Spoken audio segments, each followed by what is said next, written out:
Hi అండి, welcome back to my channel. ఈరోజు నేను చేయబోయే రెసిపీ వచ్చేసేసి ఆలూ ఫ్రై. పప్పులో కాంబినేషన్ ఆలూ ఫ్రై చేస్తున్నాను ఈరోజు. నేను పప్పు ఆల్రెడీ ప్రిపేర్ అయిపోయింది. నేను అడిగిన క్వశ్చన్కి ఆన్సర్ వచ్చేసేసి టిప్పు సుల్తాన్. క్వశ్చన్ వచ్చేసేసి టైగర్ ఆఫ్ మైసూర్ అని ఎవరిని పిలుస్తారని చెప్పేసి. టిప్పు సుల్తాన్ కానీ టైగర్ ఆఫ్ మైసూర్ అని పిలుస్తారు. ఈరోజు మన క్వశ్చన్ వచ్చేసేసి how many states and union territories in India. మన భారతదేశంలో ఎన్ని రాష్ట్రాలు మరియు కేంద్రపాలిత ప్రాంతాలు ఉన్నాయి? ఈ క్వశ్చన్కి మీకు ఆన్సర్ తెలిస్తే రేపు నాకు కంపల్సరీ కామెంట్ చేయండి. అలాగే మీరు ఫ్రై ఎలా చేస్తారో కూడా నాకు కామెంట్ చేయండి. అండ్ మీకు కావాల్సిన ఏమైనా రెసిపీ ఉంటే నాకు చెప్పండి. నాకు వస్తే నేను కంపల్సరీ ఈజీగా ఎలా చేసుకోవాలో చూపిస్తాను. ఇలా ఆనియన్స్ చిల్లీస్ కట్ చేసి పెట్టుకున్నాం కదండి. నెక్స్ట్ ఇప్పుడు రెడీ అయిన పప్పును తీసుకుందాం. బచ్చలాకు, తోటకూర, టమాటో అండ్ చిల్లీస్ వేసుకున్నాను. 1.5 గ్లాస్ టీ గ్లాస్ పప్పుకి 4 టమాటోస్, ఒక కట్ట తోటకూర అండ్ కొంచెం బచ్చలాకు వేసుకున్నాను. మన హైదరాబాద్లో ఒక కట్ట తోటకూర అంటే ఎంత వస్తుంది? కొంచెమే వస్తుంది కదా. నాకు పప్పు అండ్ ఆకు రెండు ఈక్వల్గా ఉండాలి. కొంతమంది ఆకు ఎక్కువ వేసుకుంటారు, అది హెల్దీ కూడా. బట్ నేను తినలేను అలాగా, అందుకని ఇలా చేస్తున్నా. ఇలా టేస్ట్ కూడా బాగుంటుంది. ఇలా కూడా హెల్దీ. డైలీ మనం ఆకు యాడ్ చేసుకుంటే ఈ క్వాంటిటీ సరిపోతుంది రోజు.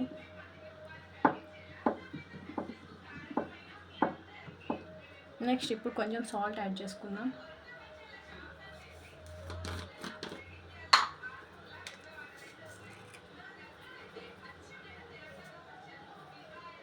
సరిపడా వేసుకోండి.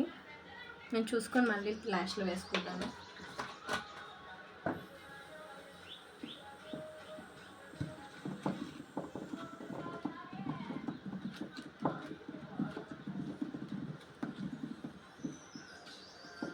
ఇప్పుడు దీన్ని సైడ్ పెట్టేసుకుందాం. నెక్స్ట్ ఇప్పుడు ఆలు కట్ చేసుకుందామండి. ఎందుకంటే ముందే కట్ చేస్తున్నానంటే పప్పు తాలింపు పెట్టినాక అదే కడాయిలో నేను ఆలూ ఫ్రై చేసుకుంటాను. ఆలూస్ కొంచెం పెద్ద క్యూబ్స్ కట్ చేసుకుని, చిన్న క్యూబ్స్ కట్ చేసుకుంటే ఏంటంటే మెత్తగా అవుతుంది కర్రీ, ఫ్రైలా రాదు. నేను అంతకుముందు తెలియక అట్లా చేసేదాన్ని, కానీ చేయంగా అలవాటు అవుతుంది కదా, మంచిగానే వస్తున్నాయి. మీకేమైనా తెలిస్తే నాకు టిప్స్ ఇవ్వండి కర్రీస్ చేసేటప్పుడు. ఇలా ఆలు చాప్ చేసి పెట్టుకున్నాం కదండి. ఇప్పుడు మనం కడాయి పెట్టుకొని ఫ్రైకి ప్రిపేర్ చేసుకుందాం. ఈ లోపల నేను మీకు ఇంకొక టిప్ ఇస్తాను. బచ్చలాకు గురించి చెప్పాను కదా, దాని గురించి చెప్తాను. ఇదే అండి బచ్చలాకు చెట్టు. నేను 1 year బ్యాక్ ఒక్క కట్ట తెచ్చాను, ఒకటే పెట్టాను స్టెమ్. దీని నుంచి నాకు వీక్లీ 2 నేను ఆకు కట్ చేస్తాను. మీరు ట్రై చేయండి. ఇప్పుడు పప్పు తాలింపు పెట్టుకోవడానికి కోసం మనం కడాయి పెట్టేసుకొని ఆయిల్ వేడి చేసుకుందాం. ఇప్పుడు ఆయిల్ బాగా హీట్ అయ్యిందండి. కొంచెం సిమ్లో పెట్టుకొని కొంచెం జీలకర్ర, ఆవాలు,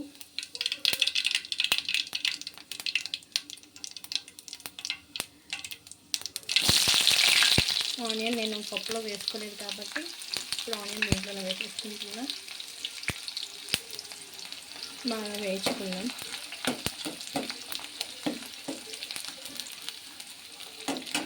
ఇప్పుడు కొంచెం కరివేపాకు వేసుకుందాం.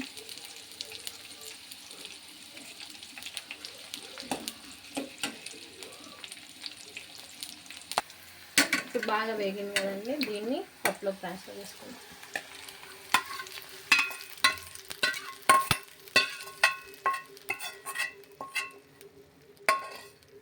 పప్పును ఒక 10 నిమిషాలు ఉడికించుకుందాం.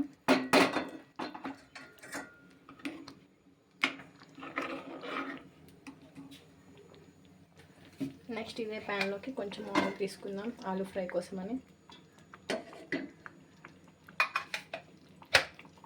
ఇప్పుడు నూనె రెడీ అయిందండి ఆలూ ఫ్రైకి. దీంట్లోకి కొంచెం పచ్చిశనగపప్పు, జీలకర్ర,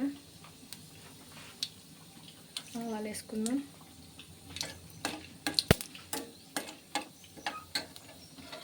ఇప్పుడు తాలింపు గింజలు వేగాయి కదండి, ఆలు వేసేసుకున్నాం.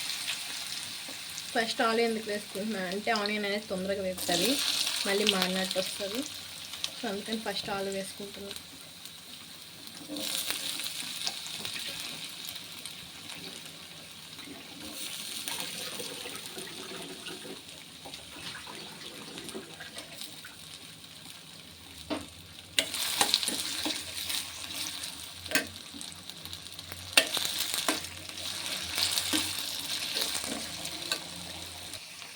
ఆలు వేగేటప్పుడే కొంచెం సాల్ట్ వేసుకుందాం.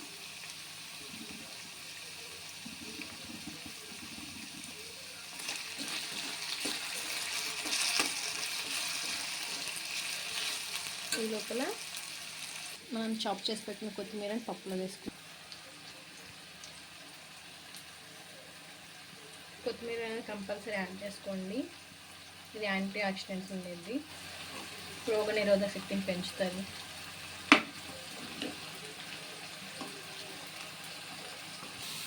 కొంచెం వేగాక చిల్లీస్ వేసుకోండి. చిల్లీస్ చాలా టేస్ట్ ఉంటాయి ఇలా ఫ్రై చేసుకునేవి.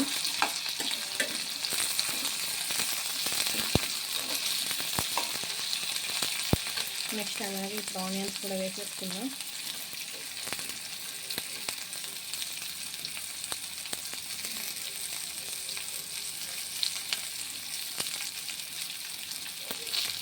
నెక్స్ట్ అలాగే కొంచెం కరివేపాకు.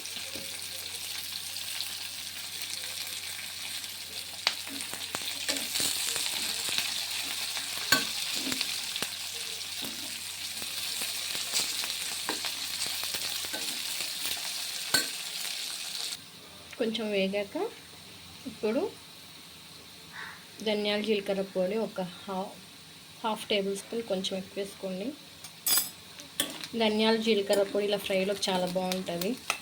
మరి ఇంకేం వేసే పని లేదు. కొంచెం కారం వేసుకుంటే లైట్గా పప్పులోకి చారులోకి నంచుకోవడానికి చాలా టేస్టీగా ఉంటుంది. నెక్స్ట్ ఇప్పుడు కొంచెం కారం వేసుకుని, ఎక్కువ వద్దు, జస్ట్ ఎనఫ్.